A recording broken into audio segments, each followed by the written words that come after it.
A long time ago, I reviewed Postal. Not really a game I tended to enjoy long term. It had some frustrating controls, annoyingly repetitive sound effects, and overall just mediocre gameplay. A lot of people complained to me that I just didn't play it enough, or how dare me not enjoy the game, blah blah blah. It's a review, people. It's my opinion. If you don't like it, tough. Anyway, this week I want to look at the sequel, Postal 2. Thankfully, the game shifts from an overhead perspective to a first-person view. You're back in the eyes of the postal dude, who has to go through a week of hell to survive. Right from the beginning, his wife kicks him out the door with a chore listing. Seriously. Day one begins with you trying to get milk, grabbing your paycheck, and then cashing it. Yes, you have to get milk. Of course, things tend to spiral out of control quickly, but let me elaborate why. The game's genre is a mix between adventure and FPS. FPS for the obvious, and adventure because you can complete the day's objectives in any order, and sometimes in various ways. There's often extra objectives you can complete each day too. Let me explain, once again focusing on the milk procurement. You enter a supermarket and can either opt to grab the milk and then pay for it, or just go ahead and steal it. If you steal it, you'll have to deal with a pissed off clerk with a shotgun. And if you decide to look around a bit, then there's even more eventful proceedings, including even more pissed off terrorists. And this is just one instance of your choice in completing missions. The biggest choice you have, though, is just how violent you want to be. Yes, you are forced into a firefight a lot, but yet there's other times where you can sneak around and avoid firing a single bullet. It really depends on the situation, but the options are there. Of course, as you get further and further into the game, you'll be thrown into scenarios where it's either fight or die. As you progress on with the story, which is so out there that it just has to be seen to be believed, you'll make some major enemies with certain groups. On the first day, it's the anti-violent video game crowds, who ironically pull out a pistol as soon as you get close to them. You know, the tried and true method of fight violence with violence apparently exists in the Portal 2 world. There are other groups such as angry butchers and terrorists that will fire at you on sight as well. You'll see these guys a mile away though, so for the most part, you won't have to worry about shooting a regular civilian or a true hostile. Not like it matters though, since Postal 2's main selling point is the fact that you can cause as much chaos as you desire. If you want to make the game a nice, peaceful romp shooting only what is an immediate threat, fine. If you want to go around mowing down anybody that happens to look at you strangely, go for it. Of course, causing general mayhem and debauchery will bring police attention to you, so that's another thing to keep in mind. But other than that, you can do what you wish. Certain areas remain locked to you up until certain days of the week though. There are a slew of weapons and items that you can find laying around to help you in your mundane journey through life.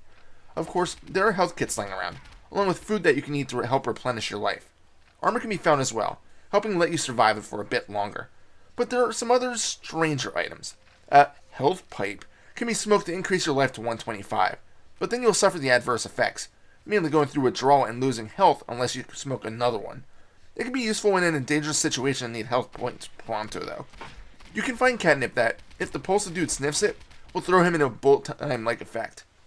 As for weapons, again, there's quite a lot of them, and the best thing is that the game doesn't require you to ever reload them.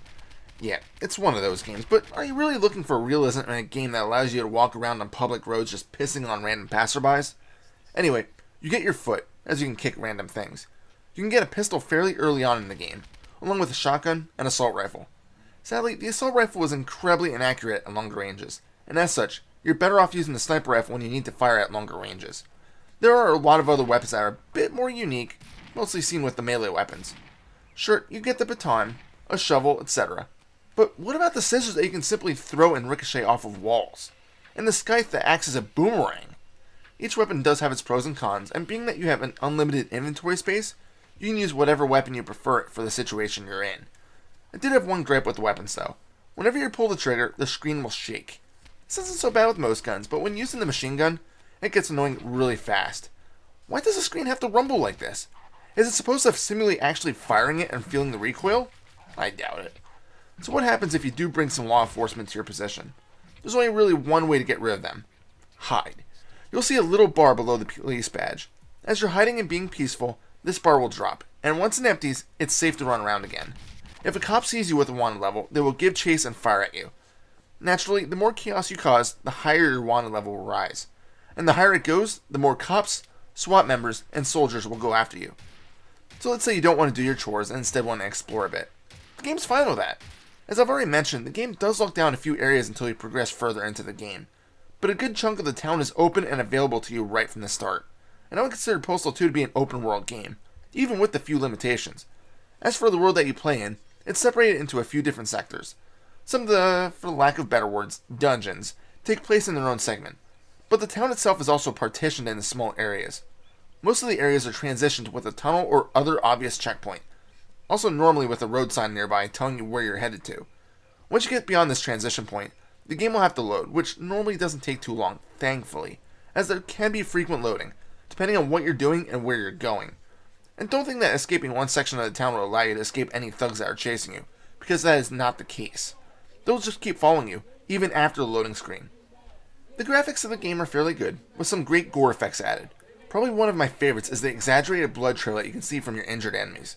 What's cool is that the blood seems to run indefinitely, almost never stopping. Again, not exactly realistic, but fun to watch.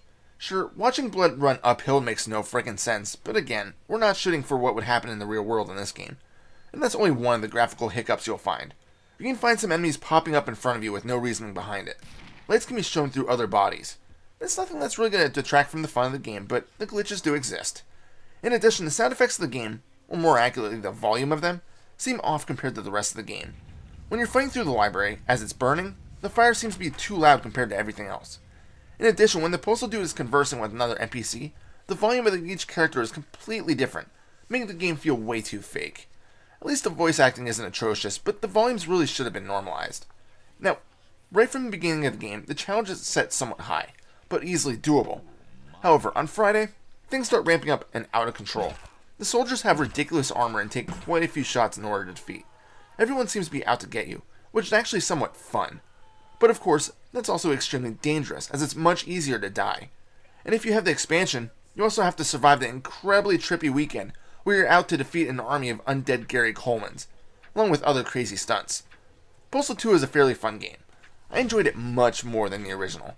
The gameplay itself is fairly open, which allows you to be creative in completing your objectives, which is where the fun lies. Personally, I found the combat to be fairly average, but everything else makes up for it. I just kept playing to see what kind of crazy shit you'd run into next. The creators, running with scissors, didn't care how much they defend people with this one. They'd put stuff in this game that you'd expect to see on an episode of South Park. So, I would recommend this game. But if you get easily offended, you might want to pass on this one. Final score?